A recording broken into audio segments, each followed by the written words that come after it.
The humans did what with a giant gun? The council was in talks, as usual. I had to take a break from ambassadorial work with the Terrans and start working in a more calming and controlled atmosphere. I smiled to myself as a slur was thrown about, causing an uproar. A huge groan of anger and resentment suddenly overcame the room as a Terranian and Olivarchian stabbed each other with word swords and angry remarks. A delightful, petty dispute on mining rights on a border world. I breathed a deep sigh of relief and sank into my seat. The ambassador from the Zaran delegation next door noticed and asked me what I was so calm about. "Oh, it's nothing. It's good to get back to basics.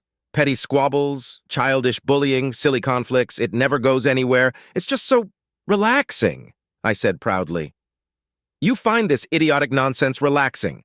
We're on the brink of war for the umpteenth time and you're relaxed." His mandibles clicked in confusion. "Oh, yes. Trust me compared to dealing with humans. This is a spa vacation. Humans and their ridiculous weaponry gave us all constant headaches." I sat back in my chair and laughed at yet another racial slur. The back and forth continued as it usually did for a few more minutes. I just sat and basked in the relaxed atmosphere of political debate. A strange noise came from behind me. The door opened and the room was suddenly overcome by the horrible, desperate, despair-filled wailing of a Shakandi hive prince. A horrid blue goop flowed like rivers from his 6 eyes as his crabby form stumbled into my delegation pod and handed me a datapad. He gobbled and gabbled, barely attempting to snort out a coherent statement from his crying face as he just slumped into the corner and resumed his despair. The chamber just looked on expectantly and stared at me, waiting as the Shakandi began using his head as a hammer against the wall. "How-I-diddy-da-wee!" was all I could manage to understand from his horrendous wailing. I read the report on the datapad. As I read through each line, my skin tone went from a deep ocean blue to an almost pale snow white. I sank back into my seat and panic began to set in. My hands started shaking, so violently shaking that I couldn't read and had to stop for a few moments. I stood up from my seat and tried to calm down, wrapping my arms around myself to try to stop the shaking. The entire time this was happening, the council was at the edge of their seats, staring at me and trying to figure out what horror story I was reading. I sat back down, having regained my composure, but not my skin pigments, and resumed reading. I finished and was slightly relieved at the outcome, but not so much its implication. I had stopped shaking, but I was still white with shock. I looked at my now pale arm and squealed in panic for a minute as I lost the beautiful blue. I had literally had the color in my skin shocked out of me. I stood up and moved our podium into the speaker's corner, shoving the previous delegate out of it, and began to read the datapad aloud. "To the Shakandi Hive Queen from the Terran Union. This letter is to inform you that we have conducted a test with an experimental weapon codenamed Scion. The test firing of this experimental weapon has produced some interesting results, to say the least. Firstly, the information we gained confirmed the existence of gods and the astral plane. Who'da thunk it, eh? Secondly, the weapons test confirmed that the fabric of reality is slightly more permeable than initially expected, and gods can in fact be harmed by mortal weapons given enough encouragement. Therefore, we are afraid we have some bad news. We have, through various experiments and a few seances, confirmed the existence of the Shakandi god known as the Great Devourer. We regret to inform you, however, our weapons test was unfortunately a lot more potent than expected, and the Great Devourer was accidentally destroyed/killed/annihilated during the test. Yes, you did read that correctly. We accidentally killed your god. Emphasis on accidentally. We had a minor miscalculation in our test weapons power and well, the results speak for themselves. We sincerely apologize and hope that this event does not affect any future relations with your empire. We are fully committed to repairing any damage caused by this mistake in judgment and will listen to any requests you have to mend the damage we have done. First step in this process is, of course, to dismantle the weapon in question and cease all research efforts into that kind of technology. This has, of course, already been done. We will be looking forward to any notices from your people in the coming days. With love, The Terran Union of Systems PS. Please do enjoy the basket of goodies we sent you as an apology. Many more to come. PPS. Oops. I finished reading the page aloud and noticed the Shakandi prince had stopped blubbering and was now half crying, half laughing as he devoured a small fabric/fiber basket of foodstuffs. Diffif goob, diffif very goob, he said between mouthfuls and sobs. I sat back down in my seat and allowed a solid hour of deafening silence to follow my reading. Jaws were on the floor, paw pads were now soaked in sweat. Carapaces were showing microfractures from stress. Stretch marks were appearing on skins. For a solid damn hour, the room lay deathly silent, permeated only by the sobs and scrunching noises from a depressed hive prince. Finally, someone broke the silence. What do we do now? Nothing! We do nothing! There is nothing we can do, could do, or would do. They just killed a god. What can we do? Another councilman angrily responded. Quiet! I bellowed angrily. Dear delegates, there is no need for panic. I know my appearance denotes otherwise, but I assure you, there is no need to panic. It says so right here. I attached the datapad with the letter to council chambers and highlighted a particular passage. First step in this process is, of course, to dismantle the weapon in question and cease all research efforts into that kind of technology. This has, of course, already been done. The humans are absolutely batshit doolally insane. But they aren't stupid. They know how bad they did, and they dismantled their giant god-killing gun and won't do it again. We have nothing to worry about, I assure you, I said. I allowed my message to sink in and sat back in my seat with a smile. My demeanor change seemed to calm everyone down, and within a few hours we were back to our own petty squabbles. I messaged the Terran ambassador and asked if he did indeed dismantle the God-Killer cannon. He said yes, and all documentation has been shelved for now. I let out a loud squeal of terror and passed out as I read the words. But it's okay. We already have an attack moon being built. It's a lot more stable. They did the giant gun thing again. Well, the final evolution of the giant gun. I knew it was coming, but I didn't want to believe it. I didn't want to think it existed. After the last time their giant gun accidentally killed a god, I didn't want to believe it. But there it is. An attack moon. I stood at the viewing port of the station, orbiting their now fully functioning prototype, a medium-sized moon, its front end with a giant goddamn cannon on the front. I took a deep breath and looked at the engineer who designed it. Well, I guess it was inevitable then. So, what does this one do? Mobile Intelligent Stellar Ignition Unit, MISIU. It can destroy a planet, but we'd rather find failed stars and use it to restart them, he said. This caught me off guard, and I looked at him surprised. Wait, it's not a giant death machine? Well, it is, but we'd rather use it for more creative purposes. There's thousands of systems around that have brown dwarves or failed gas giants that have their own subsystems. By using this to ignite the fusion processes in these failed stars, we can make terraforming these planets and moons a lot easier, he replied with a smile. Oh, thank the gods, I tried to say. It can shatter a planet in half or blow away a gas giant atmosphere or cause a supernova. And also maybe harvest matter from a neutron star too, but we don't really want to, so it won't, he said. Ah! I screamed, slamming my head into the window. He just looked at me in confusion. Yeah, anyway. It uses a miniature wormhole as a power source and the shields. You did what with a wormhole? I yelled out in terror, staring at him. You don't have one? We create a small black hole using a matter collider, then use a special machine we use to turn it into a wormhole. Then we build a ship around it.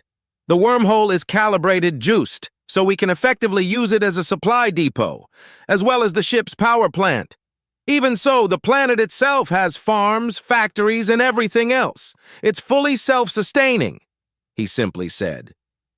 You are talking to me like the entire galaxy can capture black holes and turn them into giant guns at will. The galaxy isn't as crazy as you are you. My translator began to censor a large number of expletives and slurs. The human just looked at me with a smirk as I ranted at him. In between the massive amount of slurs, I managed to get in a few statements that actually made sense. I explained, sort of, how humans were insane for their obsession with big things. I explained how massive waveform reality-shattering railguns were an extremely uncommon occurrence. I explained how the galaxy did not have giant moving moon-based cannon ships. I explained, with a large amount of swearing, how humans were so far above the galaxy's level it was honestly disgusting. I finished my rant and stared at him. How do you justify anything you do? This isn't about an obsession with enormous weaponry. What the hell are you doing? What do you mean? We're just doing what we've always done. Longer, farther, faster. That's basically our entire history, he simply said, still smirking. I took a deep breath. Okay. May I please, on behalf of all sentient life in the galaxy, please ask you humans to do one thing for us? Sure? Please don't build a giant gun that will destroy the universe, I yelled out, my voice now becoming strained from my screeching. He looked at the ground sheepishly and rubbed the back of his neck with a hand. I guess I'll tell the Mars boys to stop building that quantum accelerator railgun then. Ah! I yelled and spat more expletives and slurs along with more breathless explanations of why humans are so insane. I gathered my breath after a solid hour of ranting at them all, a crowd of humans gathering around me as I detailed word for word as to why everyone was so irritated at them. I explained how the warrior caste of the Shakandi were so terrified of humans and their gun obsession that they nearly became Buddhist pacifists. I yelled at them all, explaining how the galaxy has repeatedly come to the conclusion the species needs to be censured or sanctioned, only for us all to do a double-take and think it's a bad idea as humans test fire giant gun number 384. Between expletives, curses, prayers to my gods, if humans had not already killed them anyway, we aren't sure, and racial slurs, I was rapidly running out of breath and developing a migraine. But I soldiered on and continued to explain why the galaxy was so terrifying and how we were concerned they might do something drastic or even crazier and end up all exploding or something. At the end of my rant, one human shyly raised a hand in question. Yes, I responded. So, does that mean we need to stop building the star cannon thingy? He asked. Everyone looked at him, shushing him angrily. I took a deep breath. What? Everyone tried to look away like they knew they were in trouble, doing that all too human thing when they look at the floor rubbing the back of the neck. You turned a star into a giant gun? I yelled. Well, not really. We kinda accidentally turned a gas giant into a neutron star and thought, well, I have an idea, and tried to harvest the neutron star for materials and kinda opened up a wormhole. One thing led to another, and we kinda built that. Then we thought, I can make it bigger, I guess, and, well, that doesn't make any sense. I'm not surprised, to be honest with you. Fucking creatures have this strange power to distort reality if you have a big enough cannon, but it still doesn't make any sense. What next? Ships shaped like giant guns being used by giant robots? I yelled at them. They all looked at each other in that way and shuffled closer to the blinds, closing them just as I saw the silhouette of a giant ship in the shape of a human gun called the AK-47. No? Ah! I slammed my head into the wall again, slinging curses and slurs as I did. I looked up at the ceiling. I prayed to the gods. So, dear gods, are you guys still laughing? Are you still laughing? I screamed. So, they all looked at me. Does that mean you don't want to test fire it then? I just took a deep breath and cradled my aching head. I held out my hand. Just give me that damn button. Giant guns and the Dodge World. Based on a request in Agroscarol's Discord, I am sorry. After all of humanity's ridiculous shenanigans, I had to take a holiday. I, of course, being an absolute buffoon of an idiot, decided it would be a good idea to take a small vacation in human space. As per usual, I was not prepared for what I found. I was, in fact, completely shocked that they would do it. Well, I wasn't shocked, actually. It's the least offensive thing they have done thus far, but still. I stood with my jaw on the floor, wondering what the absolute fecking feckerfeck I was looking at. What? Why? How? What?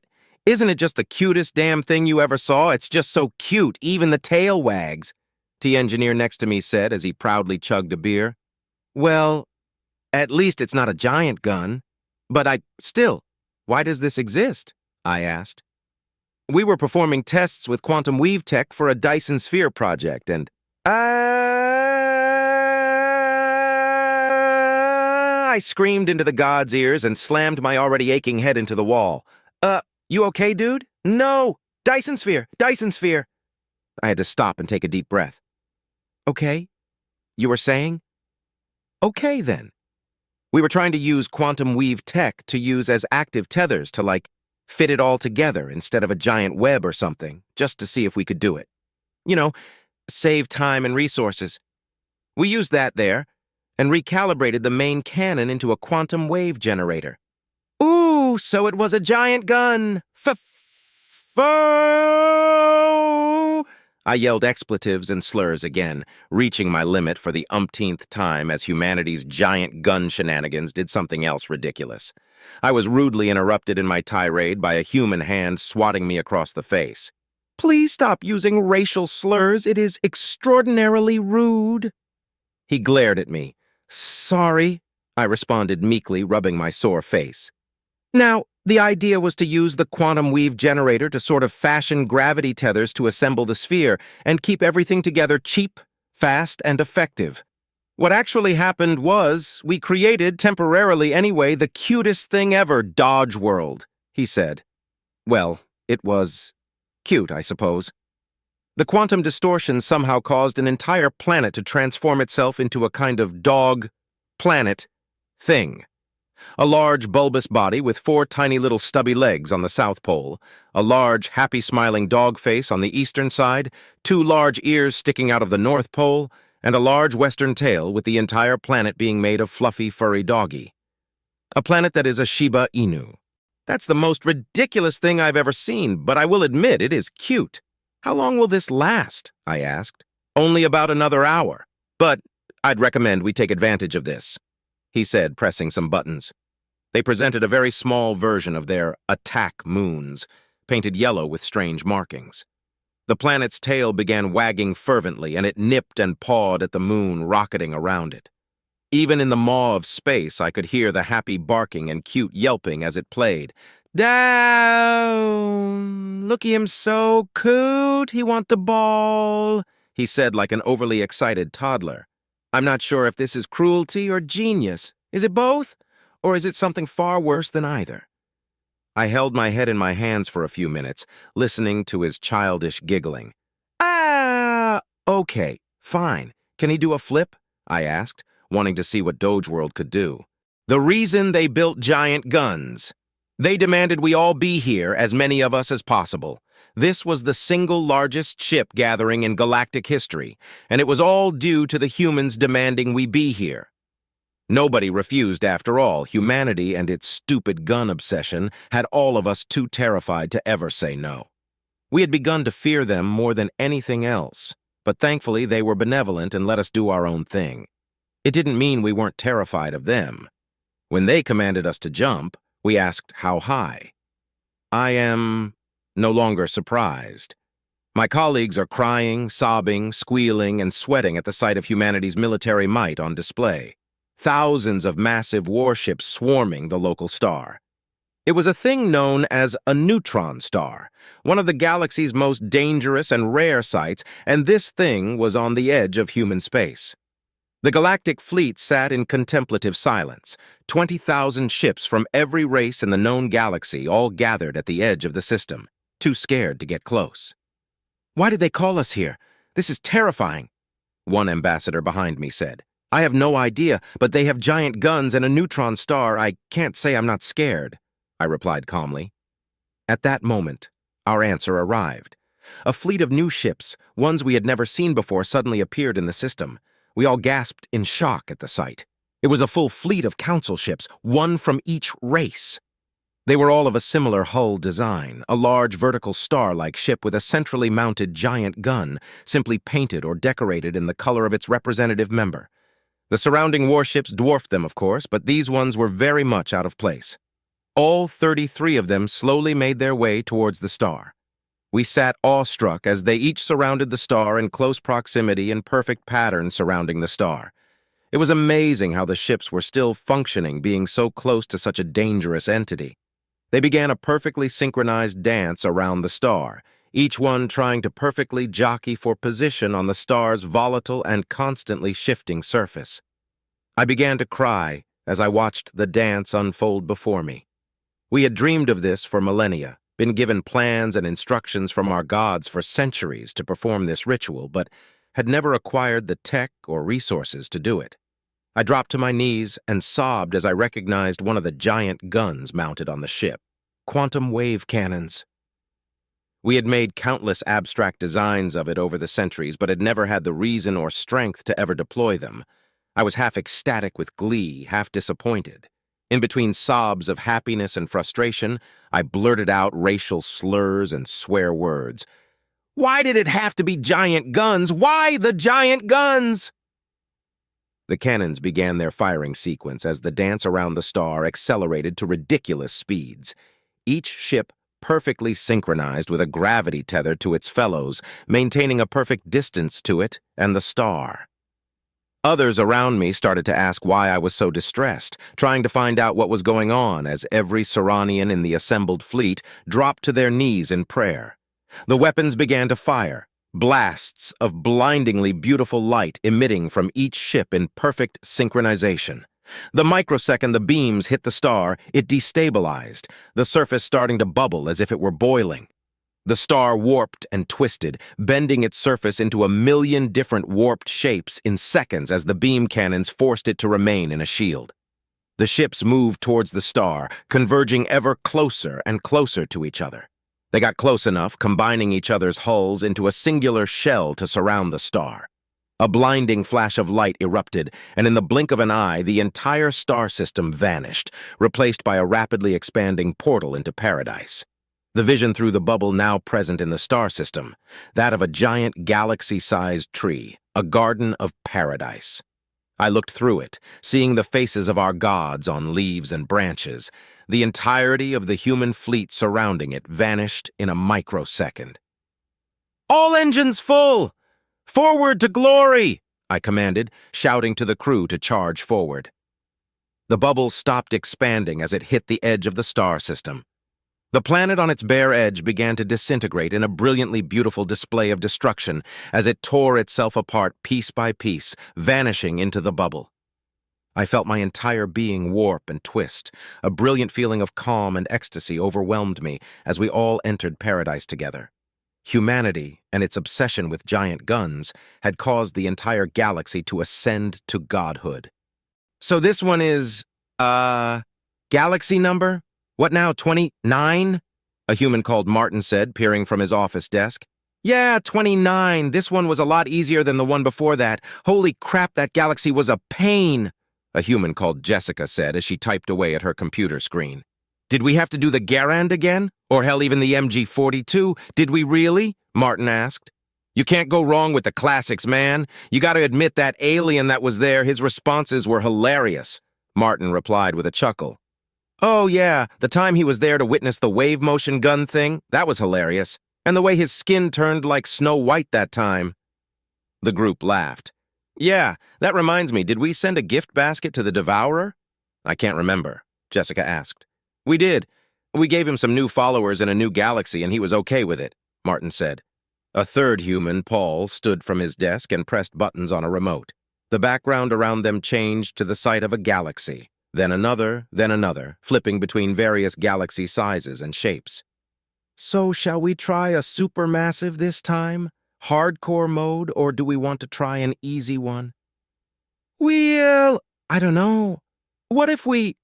The conversation interrupted as a new desk formed in the room. Atoms combined into other atoms, forming a desk. Matter swirled around as a computer materialized on top of it. A chair assembled itself. And there, on top of the chair, a Serenian popped into existence. He's that guy who was always there to document the giant guns, a human called Jackson said. Yes, human, I bellowed as my new computer started up. So, what are you doing here? Paul asked. I asked the gods about your obsession with giant guns. I asked them what you really were, what was really going on. When I was told you had effectively ascended to the point of deliberately creating new galaxies to do this nonsense, I wanted a part of it, I said and started typing on my computer screen. Oh, I get it, Jessica said. So you decided to work here. Let me get this straight. You had an option of an infinite paradise of no fear or favor, and you chose instead to work as an engineer that creates universes? She asked, genuinely puzzled. Oh, no. Well, yes, but no. I want to start a new galaxy again. This time, I challenge you to do it without the giant guns, I said, chuckling sadistically as I typed the design for the new galaxy. That's a challenge, Paul said as he looked at the new design I worked on. Ooh, can we do this one with a galaxy populated only by subspecies of cats and dogs? Martin asked with excitement. Only the cute ones, I said, and finalized the design. Well, here we go again. I love this job, Paul said with glee as he sat back in his seat. Do humans have to be the only ones doing all the work? I asked, peering over at Martin. No, it's just easier. We're kind of overpowered in the late game stage. It just means we get better turnaround at the end of the day, Paul replied as he started typing. So, from what I can tell here, you just input parameters and then the galaxy just does its own thing by itself? This is a strange interface, I said, trying to look around. Yeah, we can interfere as much or as little as we want, but it's more fun to just watch them flail around and question the universe sometimes, Jessica said with an evil smirk. Like it was with me, I looked at her with a death stare. Yes. They all said together and burst out laughing. So, the giant guns are just giant guns. We liked the idea. It was hilarious, Paul said as he sat back down on his chair.